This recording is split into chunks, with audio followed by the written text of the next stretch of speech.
Bonjour à toutes et à tous. Bienvenue dans notre émission Parlons Bilan, Parlons Fachi.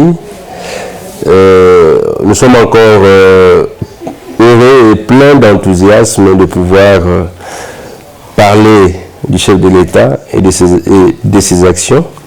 Vous avez vu la semaine passée ce qui a été la force, la démonstration de force de frappe de l'Union sacrée.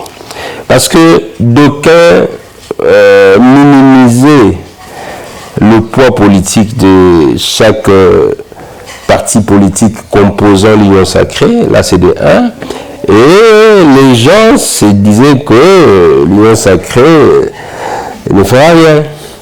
Mais aujourd'hui, après l'événement du Stade des Martyrs, le monde a compris que Félix Antoine Tshisekedi draine derrière lui une masse énorme. Parce qu'il faudrait que l'on vous rappelle, la ville de Kinshasa était dans des régimes passés hostiles au pouvoir en place. Il y avait 3 provinces. Vous prenez le Congo central, vous prenez le Kinshasa et vous prenez le Grand Kasaï. C'était des provinces hostiles au pouvoir en place. Mais aujourd'hui, ce sont ces provinces-là qui portent le chef de l'État en Chipoï. Et vous avez suivi le chef de l'État lorsqu'il est parti à Kisanto pour honorer la mémoire de l'abbé qui est décédé, qui fut recteur de l'école ou de Banzamboma, l'école où a étudié l'excellence Félix Antoine Tshisekedi. Vous avez vu l'accueil. Et quand vous regardez ce qui s'est passé au Stade des Martyrs, c'est là que nous comprenons que même la communauté internationale comprend. Parce que s'il faut juste prendre le sondage de GIEC qui dit que le chef de l'État gagnera aux élections prochaines à 50% de suffrages exprimés. Donc cela veut dire que même si l'opposition s'est rassemblée aujourd'hui, il y aura une bataille sans adversaire. L'échec sera cuisant. Et alors nous vous disons tout le temps que nous n'avons pas d'opposition. On n'a que des aiguilles qui se lamentent et des insatisfaits. On n'a pas des opposants. Il faut le dire. Ce sont des gens qui sont des insatisfaits, des aiguilles qui veulent faire revoir aux gens qu'ils existent. Mais en réalité, avec tout ce que nous avons vu le samedi 29 avril, que l'opposition est inexistante. Donc, vous allez voir que nous allons défiler sur l'opposition, la prétendue opposition. On va défiler sur les élections. Et tout le monde maintenant cherche à vouloir accéder à l'Union sacrée parce qu'ils savent qu'il n'y a rien là-bas. Il n'y a rien. Et ici, nous appelons vraiment à tous ceux qui sont derrière l'Union sacrée de pouvoir non seulement être derrière les chefs de l'État, mais de pouvoir également suivre et œuvrer pour le développement de notre pays. Parce que notre pays, on est très mal habitué à vouloir attendre des autorités et eux ne proposent rien pour le pays. Souvenez-vous de ce qu'a dit Reagan, si je ne me trompe pas, le président américain. Il posait la question aux Américains. Pourquoi vous voulez vous poser la question de ce que l'Amérique doit faire de vous et vous ne vous posez jamais de question qu'est-ce que moi je ferai pour mon pays. C'est la question que nous, en tant que Congolais, ici je parle de vrais Congolais, je ne parle pas de Congolais par procuration, de vrais Congolais, on doit se poser de questions. Qu'est-ce que nous devons faire pour que ce pays avance? Parce que on a mûri une sorte de réflexion, une sorte de philosophie que on ne peut attendre que du chef de l'État, on ne peut attendre que des autorités du pays. Et nous, on reste à ne rien faire. Et c'est ce qui a fait que les gens qui étaient aux affaires hier ne sont plus, et ceux qui sont venus aujourd'hui continuent à pérenniser ces comportements ou cette philosophie-là. Pourquoi? Je vous explique. Tel que je suis là, j'avais 15-16 ans. Si j'avais dans ma tête une réflexion selon laquelle moi je ne peux rien faire et j'attends que le gouvernement fasse quelque chose pour moi. Donc cela veut dire que je suis là en train d'attendre que le gouvernement fasse pour moi quelque chose. Mais le jour où je serai nommé au poste de responsabilité, quelle sera maintenant ma réflexion? Maintenant que j'y suis, donc je dois maintenant me servir, parce que c'est mon tour que le pays me sert. Et la réalité, je prendrai ma part, je partirai, c'est pour mon propre bonheur, pas pour le bonheur du pays. Et celui qui viendra me remplacer, s'il a la même réflexion, le pays ne va pas avancer. Nous avons besoin de Congolais qui pensent à l'avenir du pays et non à leur propre avenir. C'est dire, c'est poser la question. C'est un devoir que nous devons nous poser, nous, Congolais. Qu'est-ce que nous faisons pour notre pays? Moi, aujourd'hui, je suis heureux parce que j'investis dans la formation des enfants. J'ai une école, je gère les enfants, je forme les enfants. Les jours où je serai dans ma tombe, je serai heureux d'avoir contribué à la formation de la jeunesse. Et c'est cette question que nous devons nous poser. Chacun des Congolais doit se poser la question. Qu'est-ce que je fais pour ma nation? Aujourd'hui, à mon départ, qu'est-ce que le pays retiendra de moi?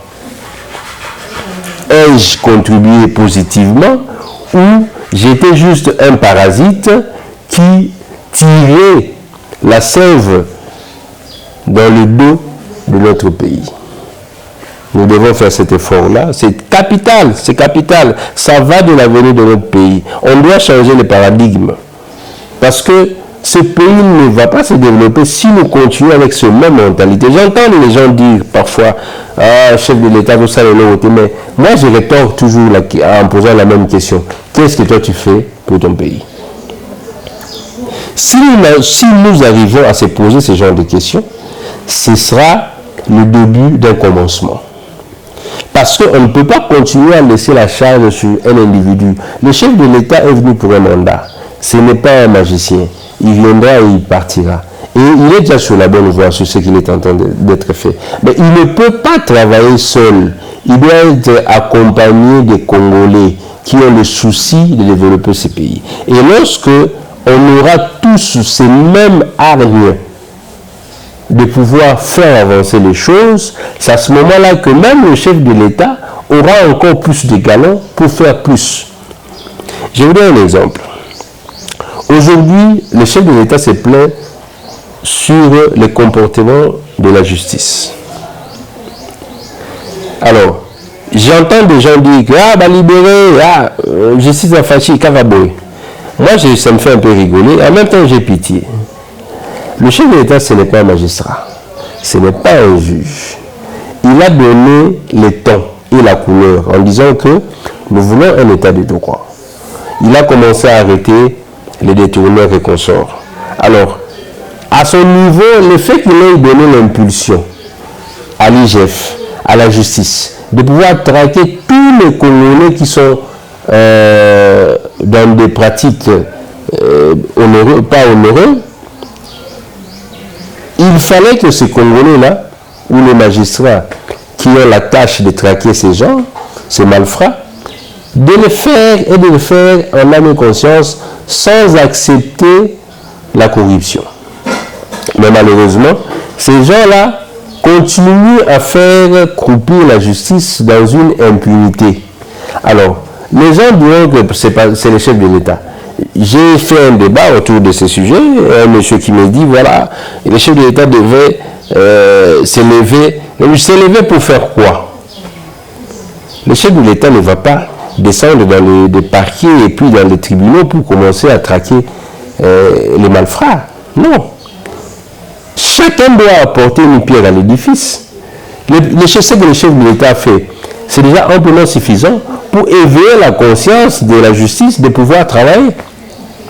Est-ce qu'il doit encore continuer à descendre et à traquer? Non. Lorsqu'on vous donne une responsabilité, ce n'est pas un privilège. Le chef de l'État le dit tout le temps. Ce n'est pas un privilège, c'est une responsabilité. Et une responsabilité s'assume en toute responsabilité. Permettez-moi la tautologie. Mais lorsque on vous donne une responsabilité, vous dites, bon, c'est l'État que moi aussi je bouffe. Vous bouffez quoi? Un poste, ce n'est pas de la viande. Un poste, ce n'est pas de l'argent. Un poste, c'est servir correctement et loyalement la nation. Regardez ce que fait le chef de l'État. Aujourd'hui, il y a des gens qui ont du mal à pouvoir s'opposer au chef de l'État. Pourquoi? Parce que le monsieur, quand vous allez à la Banque mondiale, on vous dit qu'il y a un taux de croissance de 9%. Quand vous voyez le FMI vous dit que l'économie du Congo se porte très bien. Mais le mal, malheureusement, que nous avons, nous étions dans un gouffre profond qui a fait que les efforts engagés par le gouvernement ont du mal à se faire sentir parce que tout simplement le pays était dans un gouffre de telle enseigne que il faut encore du temps pour qu'on sorte de cette confusion, de cette difficulté sans précédent que le pays s'est plongé. Et pour qu'on y arrive, je répète encore, on ne peut pas laisser la seule responsabilité au chef de l'État. Même celui qui n'a pas un poste dans les institutions, même celui qui est juste un indépendant, parce que moi, je suis heureux de dire que je suis un entrepreneur, parce que je suis en train de travailler pour mon pays. Et je suis fier de porter ma pierre sur le développement de notre pays. Parce qu'un pays ne se développera jamais avec des illettrés ou des analphabètes. Il faut qu'on ait des gens formés, les gens qui comprennent les choses, comment gérer un pays, comment faire développer un pays. Et cela commence par les ABC. Les ABC, c'est l'école de base. Et en créant une école privée, nous apportons notre pierre au développement de notre pays. Et cela doit être dans le chef de tout un Congolais. Nous devons quitter cette philosophie d'un Congolais travailleur à une philosophie d'un Congolais entrepreneur. Parce que si nous continuons à attendre que les gens fassent de nous quelque chose, ou nous aident à faire quelque chose, on n'avancera jamais. Quand vous regardez aujourd'hui les États-Unis, il y a plus d'entreprises privées que des entreprises de l'État. Donc, ce qui a développé les États-Unis, qui a développé la France et des pays puissants aujourd'hui, ce sont les individus, les gens qui ont investi dans des domaines variés et qui ont apporté leur pierre à l'édifice et ont soulagé l'État d'abord en créant des emplois, en créant la classe moyenne et en faisant tourner l'économie. Mais regardez aujourd'hui, notre économie aujourd'hui est entre les mains des étrangers. On doit changer ces choses. Le chef de l'État a institué aujourd'hui une campagne sur l'entrepreneuriat des jeunes. Pourquoi il le fait? C'est tout simplement parce qu'on doit changer ces paradigmes. On ne peut pas continuer à avoir un pays de Congolais travailleurs ou dépendants des employeurs. On doit être au moins à plus de 50% de la population entrepreneurs indépendants. Et c'est à ce moment-là qu'on sentira le bonheur d'avoir un pays immense, d'un pays riche en ressources humaines, en ressources minières, et riche en ressources humaines aussi, parce qu'il faut les signaler, parce qu'on est à plus de 60% de la population jeune. Donc, c'est une interpellation, c'est un message auquel je lance à la population et à la jeunesse congolaise de pouvoir prendre notre destin à bras-le-corps. De se dire que ce pays ne se développera pas seulement avec les efforts du chef de l'État ou des autorités du pays, ce pays se développera avec l'effort de tout un chacun. On doit enlever de notre esprit que nous attendons de l'État qu'il fasse quelque chose pour nous.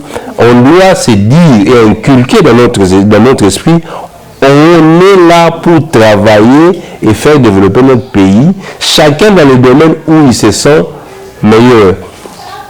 Et c'est comme ça que le pays pourra se développer. En deuxième partie, je vais aujourd'hui parler de l'actualité parce que cela est d'une obligation. La situation qui prévaut à l'est de notre pays. Vous avez suivi mes différentes interventions où j'étais en train de parler du complot qui règne dans la région. Et ce que je vous disais comme complot, aujourd'hui est vérifiable. Regardez le commandant de la force de l'EAC qui démissionne. Pourquoi il démissionne? Il évoque que sa sécurité n'est pas garantie. Mais quelques jours avant, il nous a fait croire, il nous a dit que il est prêt à mourir pour la cause du pays, pour la cause de notre pays. Il a dit qu'il était prêt à mourir. Mais ça n'a même pas fait une semaine. Il a démissionné et il évoque sa sécurité qui n'est pas garantie. Quelqu'un qui se dit prêt à mourir, il n'a plus besoin d'être sécurisé. Il n'a plus besoin d'être sécurisé. Et aussi, il faut le rappeler, c'est un militaire. Il a prêté serment de mourir pour une cause juste. Et également mourir pour son pays. Or, son pays l'a envoyé pour nous aider. Donc, il devrait en principe être prêt à mourir pour le Congo. Mais il ne va pas le faire et il ne le fera jamais parce que ces gens-là sont venus avec un agenda caché. Je l'avais dit ici, ils ont tenté à berner le chef de l'État. Le chef de l'État les a laissés faire, mais ils savaient que ces gens-là ont une mauvaise foi. Et, plus bizarre encore, aussitôt qu'il démissionne, le président kenyan nous envoie un autre... il nomme un autre commandant sans concertation du pays qui l'accueille. C'est un mépris de l'autorité de l'autre. Au-delà de ça encore, le VPM de la Défense convoque une réunion du ministère de la Défense de l'EAC. Curieusement, le Rwanda, qui n'était même pas concerné dans cette conférence-là, écrit pour dire que sa délégation ne sera pas en sécurité, il faut délocaliser l'endroit. Le premier étonnement. Et bizarrement, l'EAC accède à sa demande et dit récaler la rencontre et on la projette pour une date ultérieure. Quelques jours après, le commandant démissionne. Donc, vous comprenez que l'EAC ne veut pas se mettre autour d'une table avec la RDC pour évaluer le premier mandat. Et rassurez-vous, si le premier mandat n'est pas évalué, le chef de l'État ne va pas accorder une dérogation à cette force. Cette force sera obligée de quitter ce pays, des gangs de force. Parce que vous avez suivi le ministre des Affaires étrangères du Kenya qui disait que ce n'est pas aux autres de dire à la force de quitter, c'est à eux d'enlever leur force. Donc, c'est une opposition, ils viennent s'installer par force. Donc, quand ils viennent s'installer par force, ils quitteront également par force. Ce sont des gens qui ont longtemps comploté pour la mise en déroute de la République démocratique du Congo. Ces pays souffrent parce que les pays frontaliers sont décidément décidés à mettre à genoux ces pays. Comme le Rwanda est soutenu par les multinationaux, ils font une messe noire pour pouvoir mettre à genoux la RDC. Vous savez, même Dieu est juste. La guerre, on va la faire, mais on finira par la gagner. Il suffit de voir les peuples qui ont souffert. On parle par exemple des peuples juifs. Ils ont été persécutés. On a parlé des holocaustes. Aujourd'hui, on parle de l'Holocauste congolais avec Charles Nana, les journalistes camerounais. Sous un silence total, je dis bien sous un silence total de la communauté internationale. Le chef de l'État a crié haut sur le toit, mais rien n'est fait. Et aujourd'hui, le chef de l'État est décidé de pouvoir nouer des relations fortes avec des pays qui sont prêts à l'aider, notamment la Russie et la Chine. Parce que les États-Unis ne font que nous berner. Ils ne viennent pas pour nous aider. Ils sont à fond derrière Kagame. Et aujourd'hui, il y a une note déjà établie en disant qu'il faut écarter le président Félix Tshisekedi au pouvoir parce qu'il ne veut pas dialoguer avec le Rwanda, parce qu'il ne veut pas dialoguer avec le M23. Alors dans ces cas, il faut l'écarter du pouvoir. Voilà pourquoi il y a même l'Union européenne qui est venue voir le président Bosso pour dire au président Bosso de ne pas examiner la loi sur la loi Tchani. Comment un Européen peut venir donner des injonctions à un président d'un parlement congolais et d'une assemblée nationale congolaise en disant qu'il faut examiner, il ne faut pas examiner la loi Tchani. Comprenez déjà que le complot était ourdi. Il fallait liquider ces pays. Alors, pour liquider ces pays, il fallait mettre à la tête des dirigeants faibles, des dirigeants qu'on pouvait manipuler, des dirigeants qu'on pouvait dire A et ils répondent B. Et ces gens pensaient que le chef de l'État, Félix Antoine Tshisekedi, était de cette encablure, que c'était une personne manipulable et qu'on pouvait facilement manier. Aujourd'hui, ils se rendent compte qu'ils se trompent. Ils sont en face d'un nationaliste. Ils sont en face d'un patriote qui a dit qu'il est prêt à sacrifier sa vie pour la cause de notre pays. Et c'est un exemple que nous, Congolais, devons suivre. On doit suivre l'exemple du chef de l'État qui a sacrifié. Il pouvait se dire, je gagne quoi? Je signe des accords et puis je m'entends avec le M23, je cède une partie du territoire. Mais pourquoi il me refuse? Parce qu'il est dans la lignée de Lumumba. Il est dans la lignée de Laurent Désiré Kabila. Il est dans la lignée de Etienne Tshisekedi Lumumba. Il est dans la lignée de Kasavubu et autres. Les gens qui ont accepté de sacrifier leur vie pour garder ce pays uni. Mobutu l'a même dit, il est prêt à faire un pacte avec le diable, mais que le pays reste un et indivisible. Regardez comment le complot est ourdi. M. Châtaignier qui part voir M. Mbosso, c'est l'ambassadeur de l'Union européenne, pour lui dire qu'il ne faut pas examiner la loi Tchani. De quel droit? Il y a les Américains qui demandent à tout prix un dialogue avec le M23. Le Kenya l'a dit à travers son ministre des Affaires étrangères. Il a dit que tant que le Congo n'a pas dialogué avec le M23, il ne peut pas quitter. Donc, on comprend aujourd'hui que leur mission était de prendre les positions du M23. Si le Congo ne dialogue pas avec le M23, il laisse ces places-là au M23. On le constate aujourd'hui parce que quand les différents territoires où la force de l'EAC avait occupé après le départ des rebelles du M23, commencent à être repris par les M23. Pourquoi? Parce que ces gens-là se disent aujourd'hui que comme le président Tshisekedi ne veut pas dialoguer avec le M23, on va remettre ces terres au M23. C'est comme si le M23 avait le droit de pouvoir occuper ces terres-là. Voilà ce que nous allons faire. Et c'est un message que nous lançons également aux partenaires internationaux. Le peuple congolais barrera la route à quiconque qui veut occuper illégalement notre pays.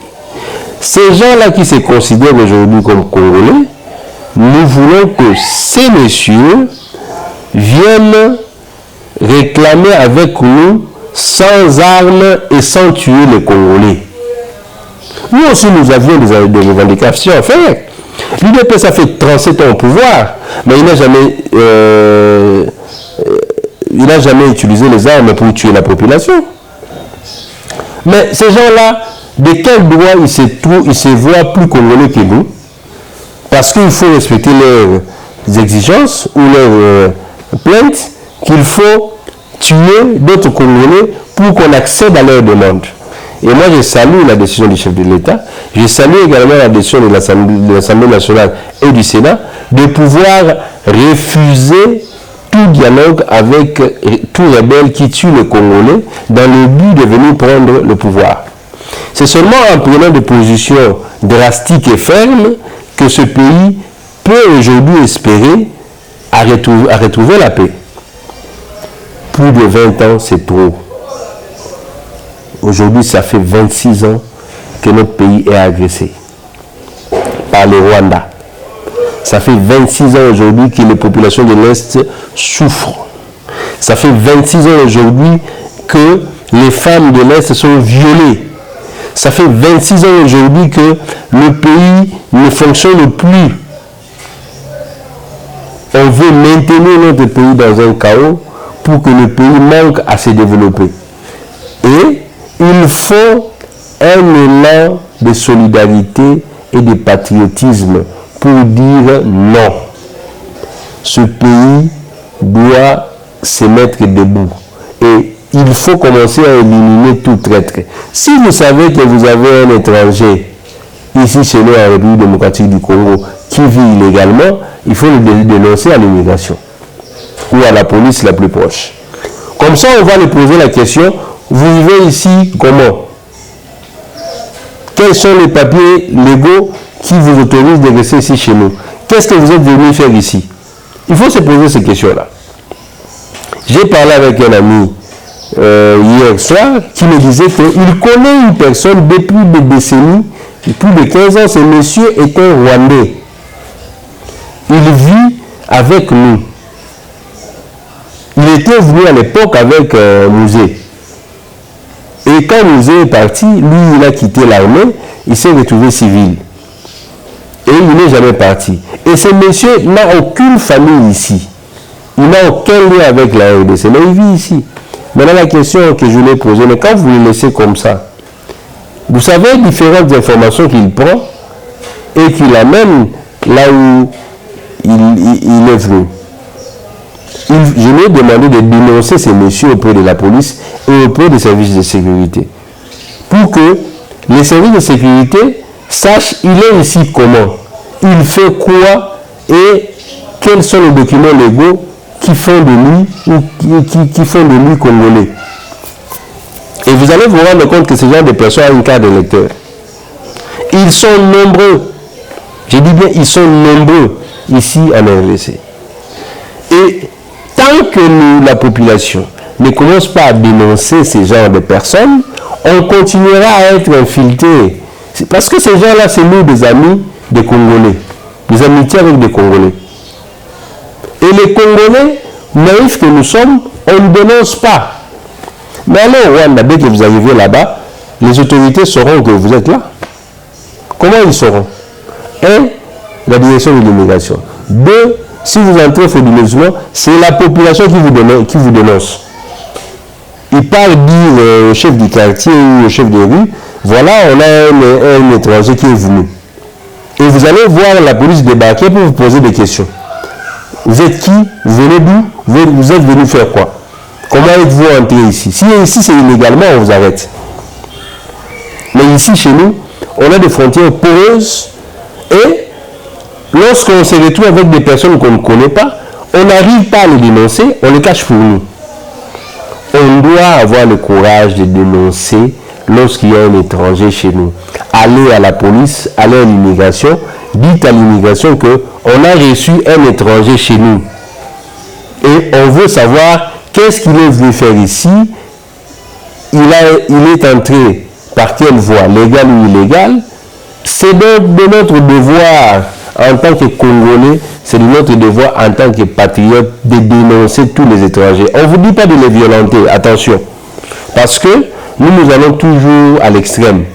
On ne dit pas de les violenter, ces personnes-là. On dit tout simplement de les dénoncer auprès des autorités de sécurité. Il y a la mer. C'est comme ça que le pays va être sécurisé lorsque nous dénonçons ce genre de pratiques. Parce que regardez aussi, vous avez suivi l'OIF qui a envoyé une délégation pour demander à la CENI de donner ces fichiers pour être audités.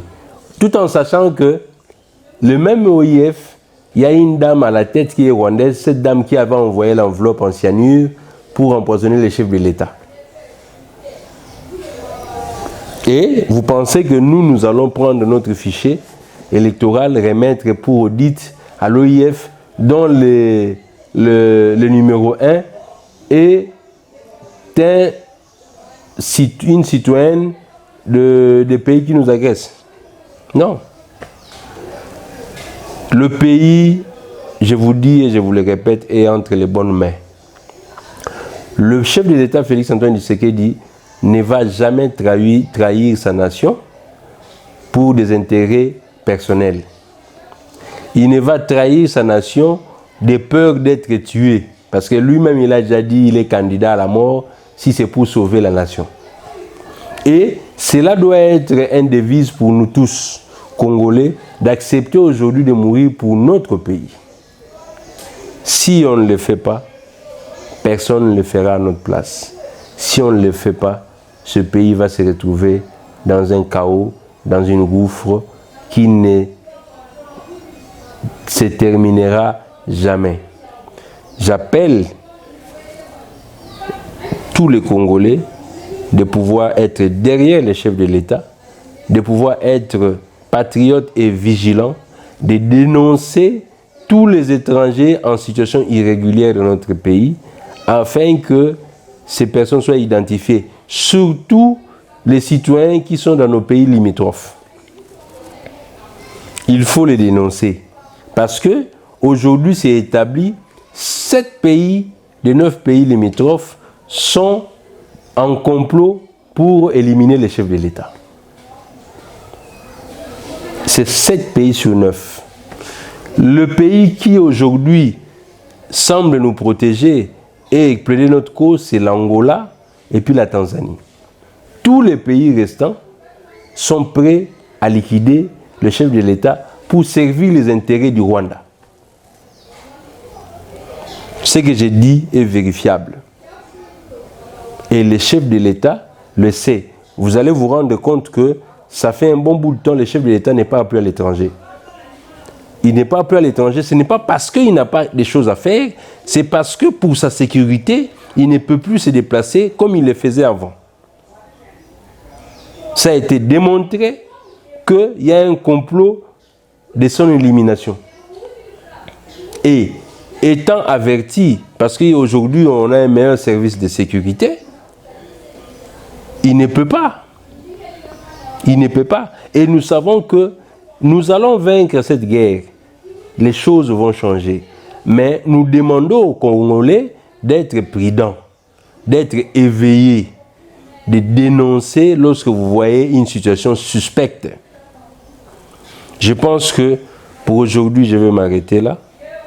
On va, dans les prochains jours, développer encore davantage l'infiltration qu'il y a dans notre pays, parce que ce pays est infiltré. Il suffit seulement de voir Mwanga Chuchu qui est arrêté aujourd'hui, un député national avec des passeports rwandais. Vous allez comprendre que ce pays a été infiltré d'une manière comme vous ne pouvez pas imaginer. Et on doit tout faire pour mettre à l'écart tous les brebis galeuses de notre pays.